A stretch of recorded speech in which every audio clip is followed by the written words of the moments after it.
Welcome back. We're going to close up our conversation about oligopoly by looking at how oligopolies operate in practice. So we're going to look specifically at some of the factors that may limit the ability of firms in an oligopoly to work together through tacit collusion. And we'll talk a little bit about some of the strategies that firms will use to try and differentiate their products in a way that allows them to compete against each other without necessarily breaking any of the agreements that they made. And then we'll close out oligopolies. So we start by looking at the way things used to be. It used to be the case in the late 1800s and early 1900s that companies within a single industry would collude quite openly. The way they would do this is the companies would have an agreement in which all of their shareholders, regardless of what company, their shares were held by a single board of directors held in trust. And that single board of directors made decisions for the entire industry. The government identified that that was anti-competitive, and we had antitrust legislation that broke up the ability for these companies to pursue a similar strategy moving forward. That left companies having to use strategies like tacit collusion as a way to try and work together. Formal collusion, cartels, are illegal, as we mentioned before. It's not illegal, however, for companies to have informal agreements or understandings with each other.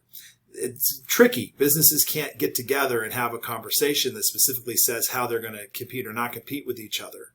But they can send market signals to each other that helps sort of inform others about what decisions they're about to make. Sort of a wink and a nod kind of thing. That understanding could be the result of tit for tat, for example, the learned experience over time that if I choose to do one thing with my prices, my competitors will do something else. So while there's no formal agreement, there still can be, and oftentimes is, a general understanding among companies. Right. One example comes from the National Football League. For years, the NFL has had a salary cap, but there was one year where at the end of a labor agreement, the NFL did not have a salary cap.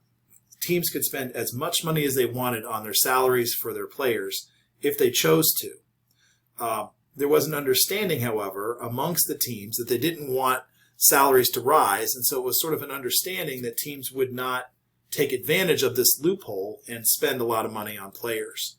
And every team stuck to that with the exception of the Dallas Cowboys, who went out and signed some high-priced free agents that sort of violated this understanding that everybody had. So there was no formal agreement saying we're not going to increase salaries. There was an understanding that they didn't want to increase salaries. There was conversation about the concern of rising salaries. Nobody said you can't do this. And yet most of the teams stuck to this idea of keeping salaries low. Like we've talked about, there's a strong incentive to cheat on agreements, and in this case, the Cowboys did. But that's sort of an example of where firms don't have a specific agreement, but an understanding. And so tacit collusion is a real thing. There are limits to it, however. First thing is, the more firms there are, the less collusion there will be. The more firms, the more people involved in decision-making, the more likely it is that somebody's going to find a way to cheat. And it's just more difficult to get people to come to an agreement. If you're sitting there with your friends and there's 2 or 3 of you trying to decide what to order on a pizza, it's relatively easy to sort of collude and come to an agreement that everyone can live with. But if you're trying to figure out how to order a pizza that makes 20 people happy, you're going to have a whole lot more difficult time doing that.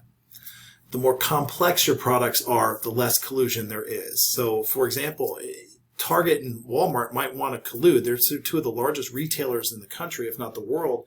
They might want to collude on the price of goods, but they're selling tens of thousands of goods in their store. So they can't really come to an agreement on what the price should be for all of those items.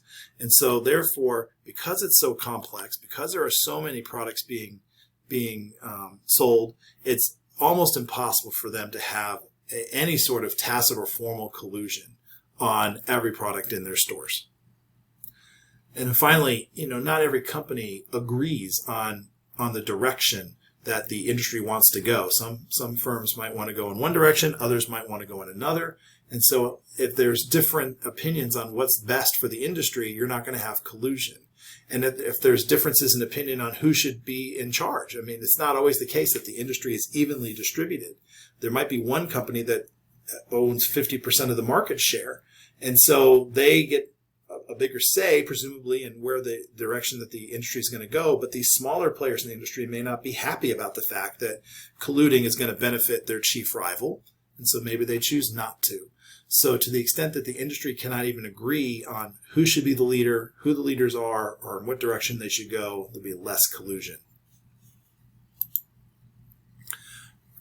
Now, when firms do try to compete, they may try to compete using what's known as product differentiation.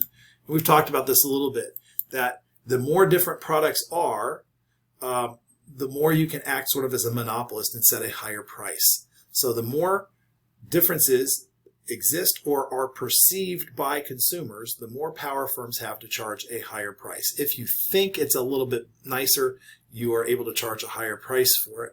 So, for example, Stacy's pita chips, which lots of people like, are reasonably expensive product. There is literally no difference between them and pita chips sold at Trader Joe's. They're made by the same company, but the Trader Joe's ones are sold at a lower price than the Stacy's because Stacy's has a brand name. There is a perception that the brand name has a higher quality. And so that does give Stacy's the ability to charge a higher price for their good. And you do see the sort of price discrimination.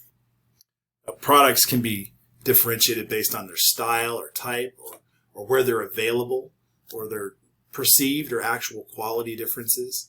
All of these are different ways that firms can differentiate their product and try and separate themselves from competition in order to be able to charge a different price.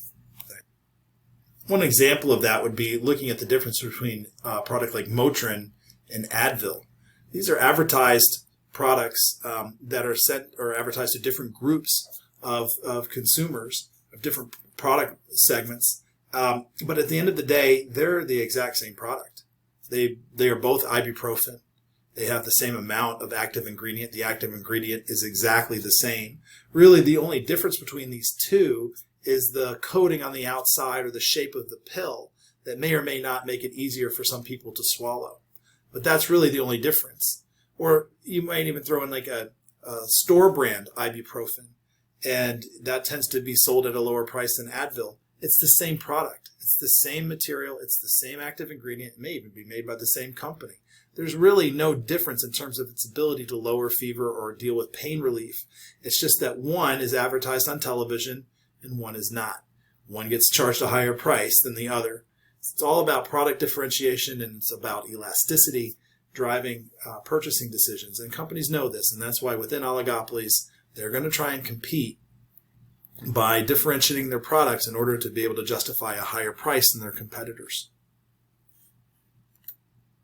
That ends our discussion about oligopolies.